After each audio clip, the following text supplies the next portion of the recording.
Okay. All right. Okay. So, welcome everybody. Welcome all our viewers on Torah Anytime throughout the world. We're so happy to have you join us. Tonight, we're going to be delving into the deep, into the mystical, because we're going to be talking about the end of days.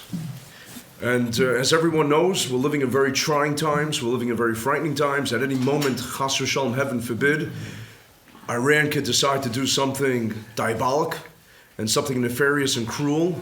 All the prophets speak about what will happen at the end of the days, and Iran is a major player.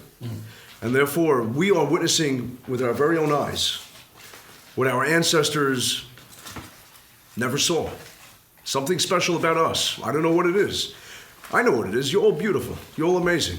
But there's something special about our generation that we are going to witness, and we are presently witnessing what's unfolding that no one else saw. Because the harbinger, the signpost, the portent of Mashiach is Iran. So Jacob gathers his sons together in this week's Parashat. It's in chapter 49, Perek Mem Tes in Parashat Vayechi. Vayikor Yaakov Abanav, he gathers them together, he calls them. Hey Asu, he says, gather together, come together. In unison, come together. I'm going to relate to you as what's going to befall you. What's going to happen.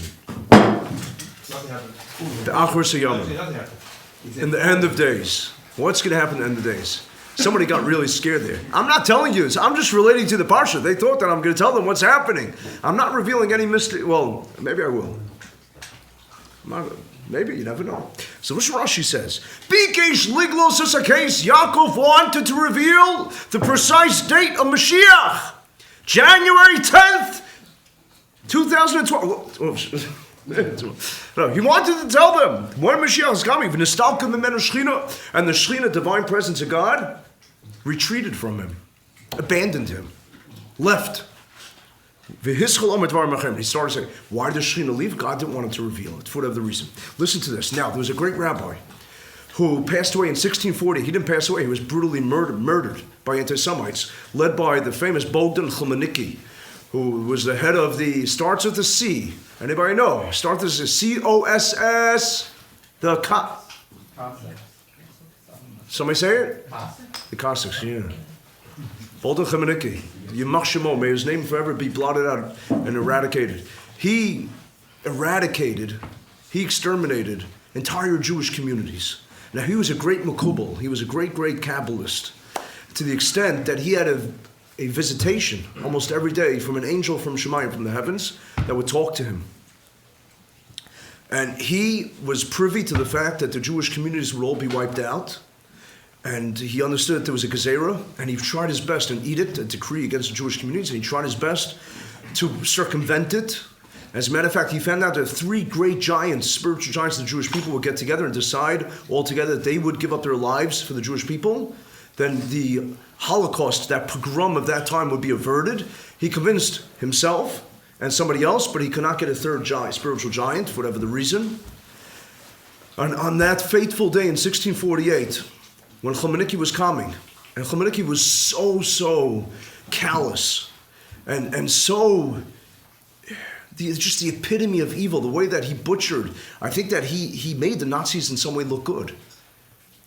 Because he was so grotesque and so barbaric and so hideous and so heinous that what he did, you read the accounts, the stories, absolutely obscene. And this was done, of course, in the name, of course, and also in Christianity to an extent. And so when he found out that he was going to be, that he would gather together huge scholars, rabbis, they went into the synagogue to try to entreat that the decree be repealed and averted. And what happened was, Khmelnytsky, they came in and they killed them all in blood. Rampant bloodshed all over. He is famous for a segula, for something very auspicious, and that is that he wrote a treatise. He wrote a special passage on the 10 plagues. And he said that anybody that recites this treatise, this passage about the 10 plagues, based on the Arizal's writings, on the day before Passover, on Erev Pesach, will have a successful year and have tremendous blessing. And therefore it's known that great rabbis today, they read it every year before Passover. Even Reb Chaim Kanevsky reads it. This is what he says. He said something amazing. Bikesh liglos as a kates. Yaakov wanted to reveal the kates. Kates means end. When Mashiach will come. Kates is Kuf Tzadik, 190.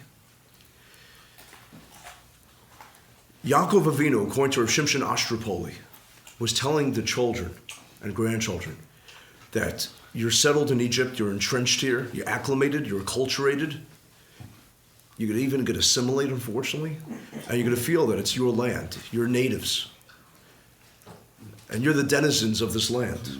But there'll come a time when you will put into servitude and become enslaved, and you'll be tortured. But there will be an Acharut, there will be an end of days for you too. Mashiach will come. His name is, he didn't say his name, but his name would be, of course, Moses, Moshe Rabbeinu. And when will that happen? That will happen, he thought that would happen after 190 years. After the 189th year, 189 years of servitude, of enslavement, of torture, and the 190th year, the Messiah, Mashiach, Moshe, would come and take them out. But there was a mistake. Where did he get that from? Where did he get the number? There would be 189 years of enslavement, of torture, and servitude. So he got it from the fact, I'll tell you where he got it from. You see, there were 9 brothers involved in perpetrating the greatest travesty, the kidnapping of their own brother, Joseph, Yosef. 9 brothers. When they did that, they besmirched, they blemished God's name, God's holy name. What was God's holy name? God's holy name was Eke Asher Eke, which loosely translated is, I will be what I will be. Eke Asher Eke. I will be what I will be. The Chasam Sofer, interestingly enough, says that this is the most powerful message. Anybody who's interested in personal growth, anybody who's interested in becoming an entrepreneur, anybody who's interested in being an industrialist, someone who's successful in business, Chasam Sofer says that if you say to God, if you pledge your allegiance, say to God, I will be. I'm here for you. I will be for myself. I'm interested in taking an initiative. I'm not interested in resting on my laurels. I'm not interested in just being apathetic and indifferent and sitting on the sidelines. I want to accomplish. I want to succeed. You know, many people, they throw up their hands in surrender and they say, I can't do it. I'm not going to even try. Let God do it for me. That's not the Jewish approach. The Jewish approach is always that you have to take initiative. You have to put your best effort forward. It's called hishtadlus. You have to try. So says the Chasam Sofer, when a Jew says erhe, which really is eheyeh, I will be there for myself, I will be there for my people, then God responds, erhe, I will be. And that's the most powerful, very powerful name of God. So listen to this. The name of God is eheyeh. Really shouldn't really pronounce it, but for educational purposes, I'm telling you it's eheyeh. I will be. Okay, eheyeh is Aleph, Hey. Aleph is 1, Hey is 5, that's 6. Yud is 10, that's 16. And 5, Hey. Aleph, Hey, Yud, Hey, that's 21. When the brothers went ahead, remember how many brothers were present during the sale of Yosef? There were 9 brothers. Because Benjamin was home, he was a little guy, he was a little baby. He was home with his father Jacob, Yaakov. Joseph was one sold, the 9 brothers.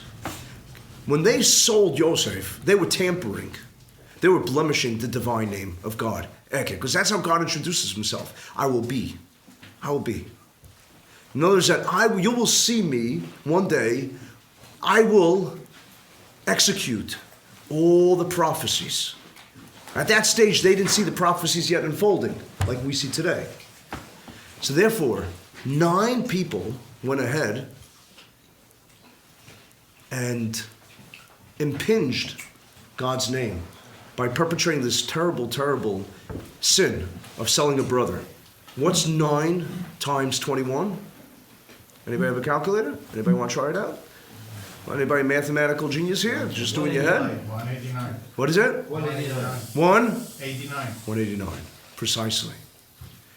So Yaakov thought that the Jewish people will suffer 189 years in exile as a direct consequence commensurate with the fact that they blemished, 9 people blemished God's name of 21.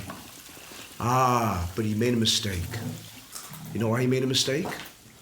Because it wasn't only 9 brothers, when the 9 brothers decided to kidnap their brother Joseph and sell him into abject poverty and slavery, they commissioned God Almighty himself, the Shekhinah. And they asked God to be their partner. Because in order to go ahead and to do something of such consequence, you need a tenth. You need a minion. Because they went ahead and they said that we're going to make a cherem. We're going to put anybody into excommunication that divulges and reveals what really happened to Joseph. And therefore they had to bring down the Shekhinah in order to do that. Therefore 10 times 21 is 210. And that's why really the exile will not be 189 years. The exile will be 210 years, and the Geula, the redemption, would be in the year 211. But he didn't know that. Let's go a little further. When God introduces himself, this is so deep. Listen to this. You're going to see how it relates to you in a minute. When God introduces himself to Moses, where does he introduce himself to Moses? In chapter 3, in Shemos, in Exodus, verse 4, Pasuk Daled. So it says, God appears in a burning bush. People walk by, and everyone is glued to their iPhones, and no one sees the burning bush. This is thousands of years ago. I don't know if they had, maybe they had an iPhone. Who knows, right? Listen, maybe, we know that Da Vinci had a model of an airplane, right? Da Vinci had, Leonardo da Vinci had a model of an airplane, right? And supposedly, way before Benjamin Franklin, there was electricity, that the Emirates went ahead and had electricity. For some reason, all these things went into obscurity, and but the ancients also were, they're very smart. So maybe they did have iPhones. So everybody was what? This anomalous sight, this intriguing sight, this rarity of a bush that's burnt on fire, that's not burning. Everyone walks by because they're just so distracted, except for... You know who? Moshe Rabbeinu. He walks by, and it says that what? Moyomer Moshe, Asurana. I got to look at this. I got to turn away the era and look at Samarasag, this great sight. He was a scientist. He was baffled. He was incredulous. What is going on here? Madua lo yivars. Why isn't the burning bush being consumed? Vayar Hashem. God saw kisor liros, that he turned. Sor, samach reish is sor. Turned. Samach reish, liros. God saw that he turned to look. Aha. And what does God say? God says, let me introduce myself to you. And he says, what does God say? He says, my name is Eke Asher Eke. I will be who I will be. Listen to this. You ready? You won't believe this. Moses was looking at the burning bush, and he said, the Jews are going to go into exile. We've been through inquisitions and pogroms and Holocaust. That's a state of affair for Jewish people, unfortunately. Anytime we don't live up to our royal mission, anytime we try to be like the others, and we try to be experts in finance and experts in media and Hollywood and everything, but that's not what we're here for. I mean, it's good, but it's not what we're here for at all. We're here to be the Am Segula, God's treasure nation. We're here to be the Mamlechas Kohanim, the Goy Kadosh, the holy people, the princely and priestly people. We're here to be God's chosen people, to uplift this world, to elevate this world, to teach the world morals, and to make this world a special place. We're the guardians of civilization. And anytime we try to be too acculturated into our society, and we learn the wrong things and teach the wrong things, it catches up to us. In America, we've never had it so good. Don't think we had the Spanish, the golden age of Spain, even in Poland. Polin, the Jews they thought that they called it paradise. They called Poland paradise. Polin means, it's a contraction in Hebrew, Polina. Here's where we'll retire. Here's where we will, get our 401ks, and have our retirement packages. This is, we're living up. It's the Caribbeans, it's amazing. That's what they thought. Until they were just brutally, and America's different. Why should America be? Every exile we've been to, time ran out. You hear? Time ran out. We have to understand this. So Moses says, Sar, he turns, and he says, 1 second. He says, he comes up with the calculation. And you know what he says? He says, God's name is Yud He Vav He, which not only is the ineffable name of God that we can't articulate, which is Shem Havaya, which means past, present, future. But Moses was wrong, because that wasn't God's name yet. Because God didn't show the full exemplification and personification, the full manifestation of past, present, and future. The future would be the redemption. He was part of the future, but the future doesn't happen yet. The Jews are going to be exiled. That's the present. So he mistakes, and he says, 1 second, I know that the brothers were 9, and they took the Shekhinah down, they made it 10, and they blemished God's name. God's name is 26, the Yud Kei Vav Kei, and therefore 10 times 26 is 260, and therefore the Jews are going to be in exile for 260 years. Sor, Samach Reish, God says, Moses, you got it all wrong, Moshe Rabbeinu. It's not Yud Kei Vav Kei yet. It's Eke. And therefore, Eke times 10 is 210. That's how many years the Jewish people are going to be exiled. After 210 years, the 211th year, the Redeemer comes to liberate the Jewish people. You're going to be the Redeemer. 210. And therefore, you see, that's why Jacob couldn't tell the revelation of the end, because he thought it's 189, 190, 190th year. He was wrong. Because he forgot about the Shekhinah. Nistalik meno Shekhinah. He forgot that there wasn't only 9 brothers, there's also the Shekhinah that came down to make it 10 times 21 and not 9 times 21. How does this relate to you and me? Okay? Now, whatever I'm going to say now has a major caveat. You didn't hear it from me. All right? I never said it. You never heard it. It's in through one ear, out through the other ear. Don't hold me accountable for this. But it happens to be. And whatever I'm saying, I just want you to know, whatever I'm saying is off the record. Whatever I'm saying, I probably misinterpreted, but I'm going to share with you anyhow because I'm talking from the heart. And anybody that knows me, I talk from the heart. Yeah. What happened to the other brothers? Like, what did God do to them? Right, so they were forgiven. But later on, they were reincarnated into the 10 martyrs. They had to pay the crime for the crime. They had to. Wow. So you ready? You ready for this? Okay, 210 is the magical number. That's how many years the Jews were enslaved in Egypt. Says Rabbi Dosa in the Acharut Shimoni. And it's also brought down, not only the Acharut Shimoni, it's brought down in other sources as well, that the future redemption, the redemption from America, the redemption from other countries in the year 2020, whatever it is, 5780, Tufshin Pei, that's a Hebrew year, whatever year it's going to be, will emulate, will replicate the exodus, exile of Egypt.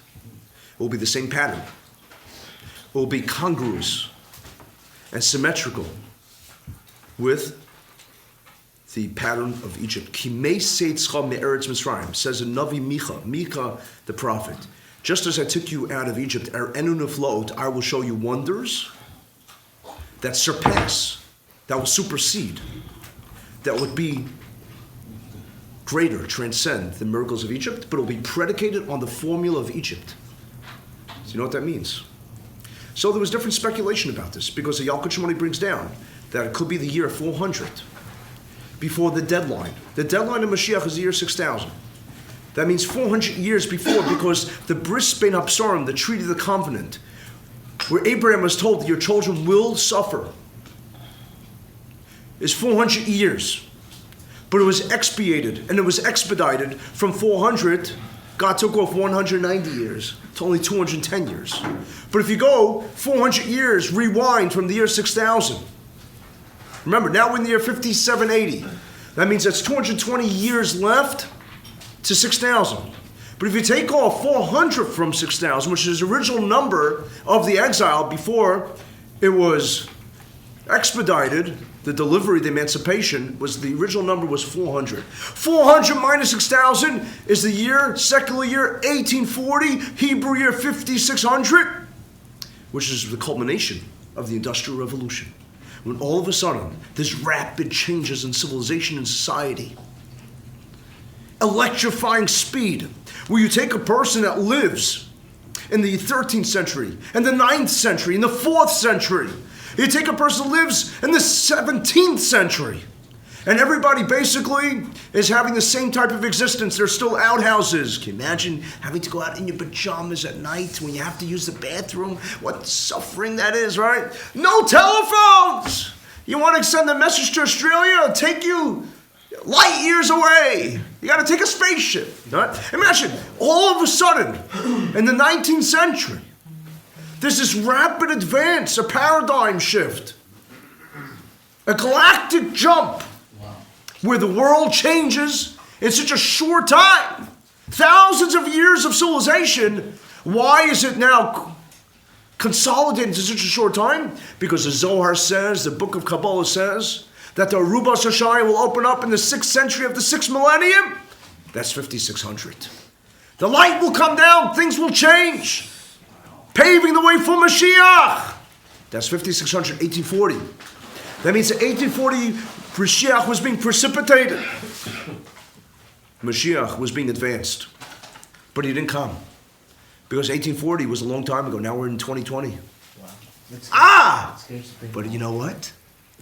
There's another date. The date where Mashiach actually came in Egypt. And that was 210. 210. 6,000 minus 210 is 5790. We're now 5780. Could you imagine if this cheshbon, if this calculation is accurate, what would that mean? And then the Mashiach may have to come within the next 10 years. It's actually a source. I don't know if it's authenticated, verified. That says that Tchias HaMesim will happen 10 years from now. Resurrection. And the Zohar, I'm probably misinterpreting it. But what this means for us, that means that we are the door with the generation, with the people. That means that we have to be proud of our Judaism. And understand that it's not enough just to be a sushi Jew. You can't be Jewish without eating sushi, okay? That's for sure. Okay? I'm telling you.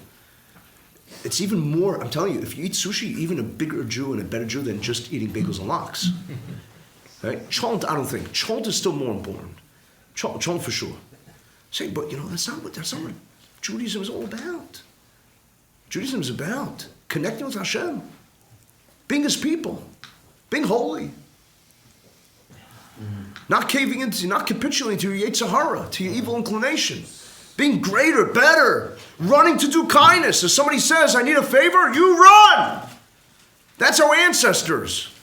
When Rebecca saw someone that needed her Cadillac fed, her Lexus fed, his Lexus fed, a camel, a camel is a Lexus, of course. She ran. She didn't just walk. She ran. When you see somebody that needs assistance, you run. Schnell. Fast. That's what it's about. Okay, let's go further. So you know what? When Jacob was sick,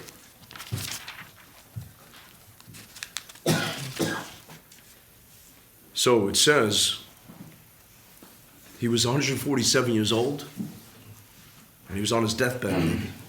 We don't know that yet. But Yosef gets instruction. Yosef is told, Hinei avicha chola. Behold, your father's sick. Now let me ask you a question.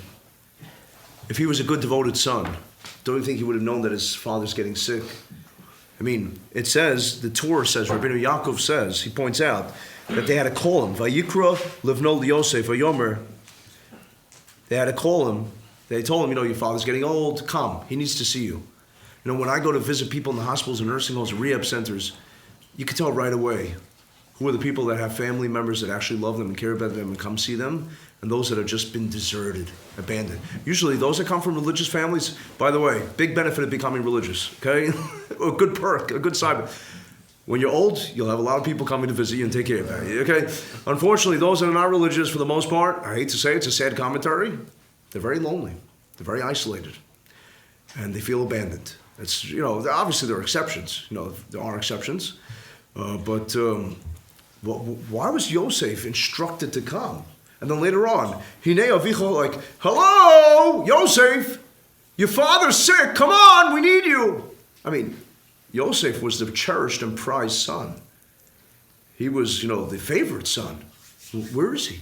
His father's 147. It's not like his father was 35. By the time we reach, past 100, any day now, it could be the day, right? You know what the Psikta says? He says something so deep. He says, Yosef, in all those 17 years they were together in Egypt, after they were reunited, he says he never visited his father. You know why, Max? You know why he never visited his father? He said, because my father, if I go to my father, he's going to say to me, hey, Joe, come here. Yasala, come here. Come here. Make sure nobody's in the room. Nobody's in the room. It's just between us, confidential. Let's sign a non-disclosure agreement, okay? NDA. Where were you for all the 22 years? What happened to you? Come on, tell me the truth. I know something's fishy and suspicious here. Well, what happened? And he couldn't lie to his father. He said, you know those boys, your boys, your sons. They're the what were those? Those burglar, what were those? They made a comic about those guys. Always getting into trouble. There's a famous comic about what are they called? They had the mother in the comic who was always defending them, and it's not even Jewish. I'm not talking about something Jewish. Come on, I know more about this than you guys. Come on, what's going on? No, all right. No, okay. Anyhow, so he said, what's with your boy? He said, listen, your boys, you know what they did? They almost killed me. They tried to kill me. All right, Reuven came to rescue me. Yehuda came to, which was huge, by the way, because Reuven and Yehuda had every reason not to. They were the ones who their roles in life were being jeopardized, which shows you the greatness. So Yaakov, really? Oh my! He would destroy the family unity, and therefore he knew he couldn't contain himself, and he knew he couldn't lie to so he never went to his father. Just to imagine how much he loved his father, how much he wanted to be with his father. Do you know how hard this was for him? Understand. But in order to keep the family peace, just think about something in your life that you want to do something, but maybe you'll refrain in order to make someone in your family happy. But it goes further. Hinei avicha chola, behold your father's sick.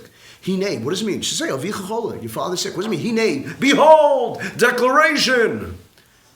Hinei denotes something of drama, suspense, innovation, something different. Hinei. You know why? Because Jacob was the first man to get sick. Before then, you just died on the spot. You had your demise. What happened was actually the people would sneeze. They would sneeze and they would die. That's where we get the God bless you, the Gesundheit from. All right? In Aramaic they used to say asusa, which is a blessing.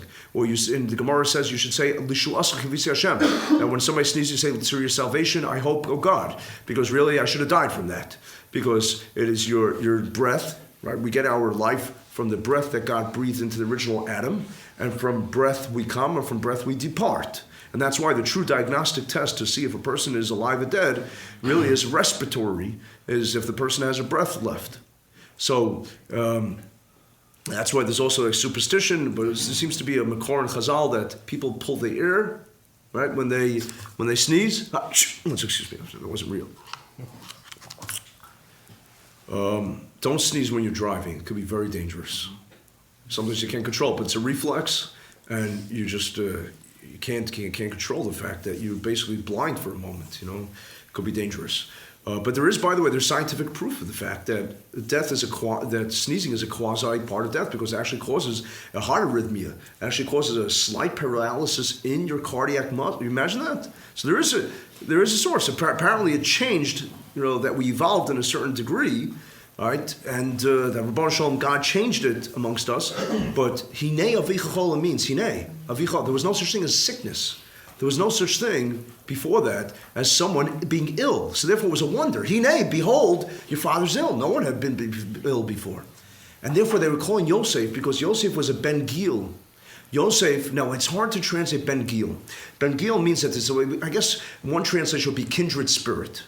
Or let's say almost like an identical twin, but you're not an identical twin. You have the same, it's different Rishonim, Machlokes Rishonim, different Chilukei Deis, different opinions amongst the Rishonim, how to touch up, how to explain what to be, or what the explanation of a Ben Gil. A Ben Gil is somebody who, if you go to visit the other person who's sick and you are his Ben Gil, then you could remove a part of his illness.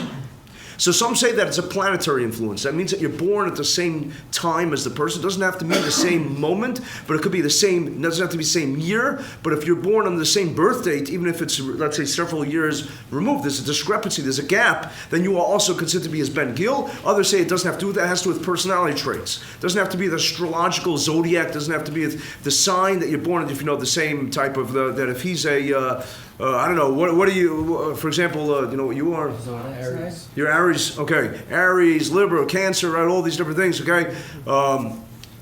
Gemini, right? So it doesn't mean necessarily that, but it means if you have similar character or personality traits also. Joseph and Yaakov and Yosef were bonded together. They were considered to be almost inseparable while they were together, and they were considered to be, he was considered to be like the spitting image, he was considered to be the clone of his father, and therefore he was a Ben Gil. And therefore they wanted to call him that he should remove the illness. Like the Gemara in the Dharm, if I'm not mistaken, I think it's page Lamed Tessim, base 39b, speaks about sickness, and speaks about removing sickness, speaks about if you visit a sick person, and you are the Ben Gil of the person, you could actually remove a 1/60th of the person's illness. Now it seems that there are 60 components. What this means medically, physiologically, I'm not 100% certain. Obviously, this is very mystical as well, but there seems there's 60 components to an illness. And by removing 1/60th of the illness, leaving 59 components instead of 60, it's diluted. The illness is now basically going to abate and be diminished and minimized to the extent that the person may be able to recuperate now. By the way, next Wednesday, I urge everybody to comment. It's going to be highlights of the weekly daf. Remember, we spoke about the fact that 100,000 Jews got together, right? So we're going to be doing our own highlights of it. Even if you're not steady with it, even if you're not current with it, come, because we're going to have insights from the daf, and we're going to be speaking actually more about this topic about sickness and healing sickness. Okay, so that's next Wednesday. Put on your calendars, Wednesday, 9 p.m. Okay, Don't miss it. Right here, same place, almost same time. Okay. I can't guarantee sushi though, I'm sorry. Okay? Anybody wants to sponsor? Maybe we could have a steak, you know, a Demonica roast or something. Okay. But anyhow, so this is amazing. Ready? Hine! Remember we said it's almost a superfluous word. Hine, behold! Right? It's something stupendous. Hine is gematria hey nun hey. Hey is 5, nun is 50, and hey is 5 is 60. Chole. Right? He was very sick. Chol is 60 components to a sickness. Joseph has to come because Joseph is the one that can diminish. By the way, it's a huge mitzvah. One of the greatest mitzvahs we have is to go to somebody who's sick. Some say it means that the person has to be physically sick. If the person has a fracture, the person has a broken leg or femur or radius or ulna, one of those, types of limbs, then even if they're a little incapacitated, that's not considered to be real bikur cholim. It means that the person has to actually be ill. And but others say that even for a limb, you could go and fulfill the mitzvah. There's a big question if you can fulfill the mitzvah just by your presence, whether the person knows enough, the person's sleeping. By the way, I've seen this done, where somebody came to visit a sick person, and they want so much that the person should know that they were there, and they wake up the person in the hospital and the person's sleeping. Don't do that. It is the most sadistic thing. It's a sadistic, but it's nuts. Because you want to leave a nice love note and say, dear thing, I love you, I came to visit you, you're special to me, but I was here. But according to Rabbi Rusher, by the way, Rabbi Rush holds, that I think the Rush holds, that you can be Yotzei, you can fulfill the mitzvah, even if the person doesn't see you, and even if you don't ask the person, do you need my help or something? That's really the mitzvah. The mitzvah is, if you go to visit a sick person, by the way, do it. There are hospitals all over. There's Mount Sinai right here. There's New York Community Hospital. There's Maimonides. There's Coney Island Hospital. There are hospitals. There are people waiting there. You can, if you cheer someone up, you give them, you cheer their spirits. You can actually help psychosomatically. You can actually help, facilitate their healing. It's one of the greatest mitzvahs in the Torah. So, Hine avicha chola. Your father has the hine. He has 60 components of sickness. You're the Ben Gil. You're the kindred spirit, however you want to translate it. You're like his clone. You could make him feel better. So listen what happens.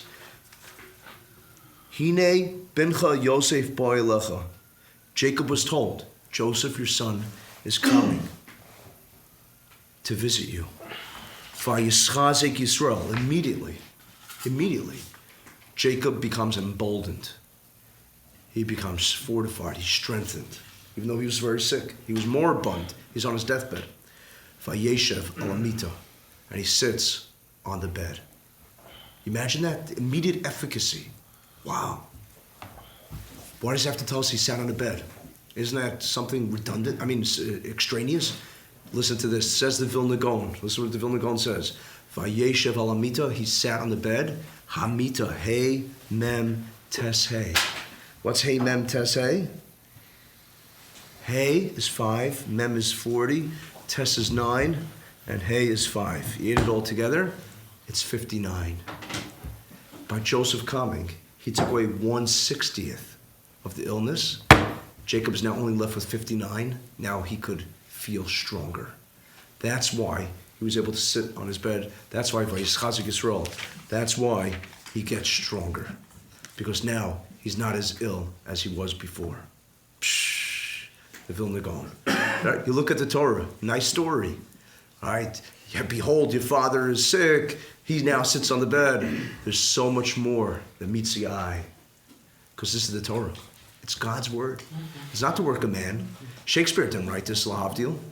Shakespeare, you could try from today to tomorrow to go ahead and to deduce and to really, try to infer, what did he mean? I remember, when you go to college, you take all these classes in English and they sit there like Shakespeare was God, trying to analyze exactly what he meant when he said it. Come on! He was a mere mortal. But how much more so? God's word. This is God's word. You know that it says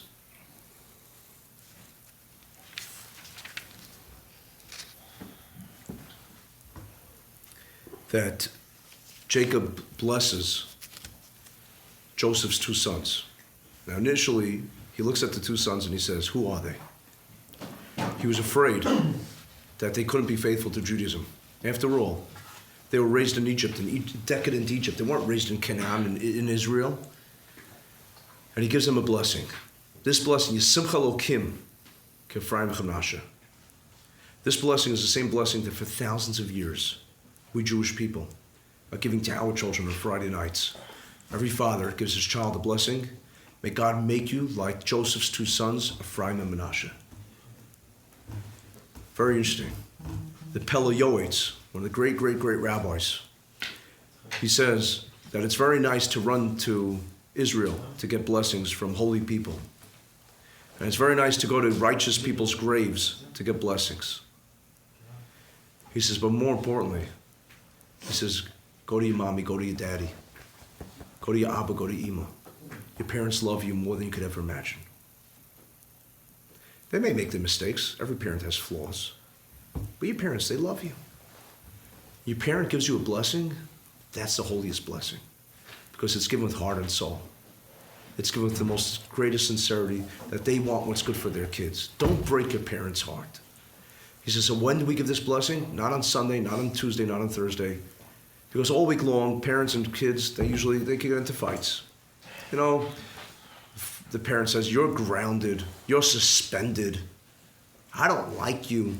A lot of parents could say a lot of nasty things. They could put down their kids because they are just so annoyed sometimes. And sometimes they even curse their kids.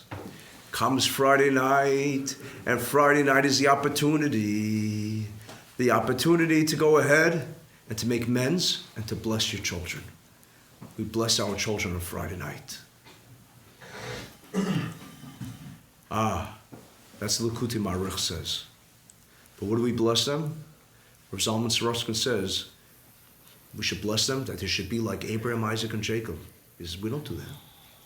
We should bless them like they should be the tribes of God. He says we don't do that. We should bless them like they should be like Maimonides, or Rabbi Moshe Feinstein, or like Rav Pam. We don't do that. Bless them they should be like Baruch. We don't do that. Why not?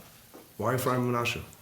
He says because these 2 guys, Ephraim and Manasseh, were the first 2 Jews to be raised in exile, in the lap of luxury, with every privilege at their disposal, every pleasure at their beck and call. And they had every reason to deviate, they had every reason to swerve, to assimilate, and to become true Egyptians, like most Jews, unfortunately, that spent time in America did. A lot of them have no vestige, no remnant of their Judaism. But they maintained their loyalty. They were faithful. They were true. And therefore, says Rav Zalman Sorokin, that's the blessing we give our children. no matter where you are geographically, no matter where you are in this world, you could be like Ephraim Menashe. You can maintain true to your Jewish values. Do it. You could do it. Don't assimilate. Marry a Jewish girl. Raise a Jewish family, no matter how challenging it is. Ephraim and Menashe, they did it. You could do it. But one more point. And that is the point of the Chachmas HaMitzvah. He says, now who should have gotten the blessing first? Menashe was the older brother. God doesn't do that. Instead, he gives Ephraim the blessing first. You know what kind of indignity that is? You know what kind of slight that is? You know what kind of insult that is? Do you understand? There's two brothers. One is the older brother, and the older brother is relegated to the lower.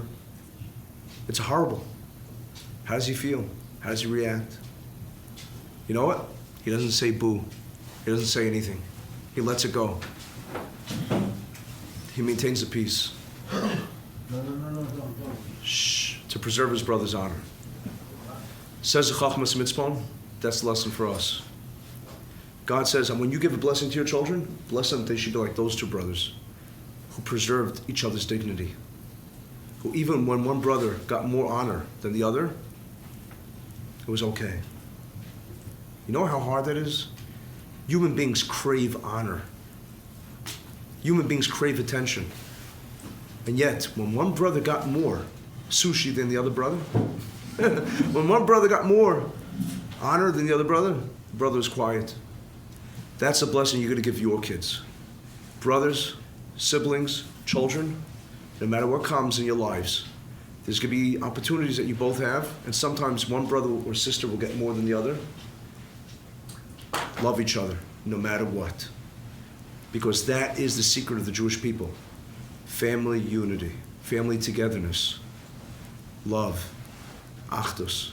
And that's why, when Jacob says, I'm going to reveal to you the Acharut at the end of days, what does he say? He says the Zohar HaKadosh, Hey Asfu. You want to know the secret to the end of the days? It's the most simple formula in the world. Very, very simple, but very difficult. All it takes is Hey Asfu. For you to gather together, V'agida. He says Agida means also Aguda, one group. Stick together. Bind yourselves together. Be unified. If the Jewish people learn how to be unified and together and stop thinking about their own agendas and their own personal self-aggrandizement and honor, the Mashiach will come like that. Let's hope and pray, Be'ez Hashem, that we see Mashiach ben Herav Yameinu. Amen. Thank you all for listening. Thank you for coming. Okay. Yes, Yecheskel, I'm sorry. We got to get to your question.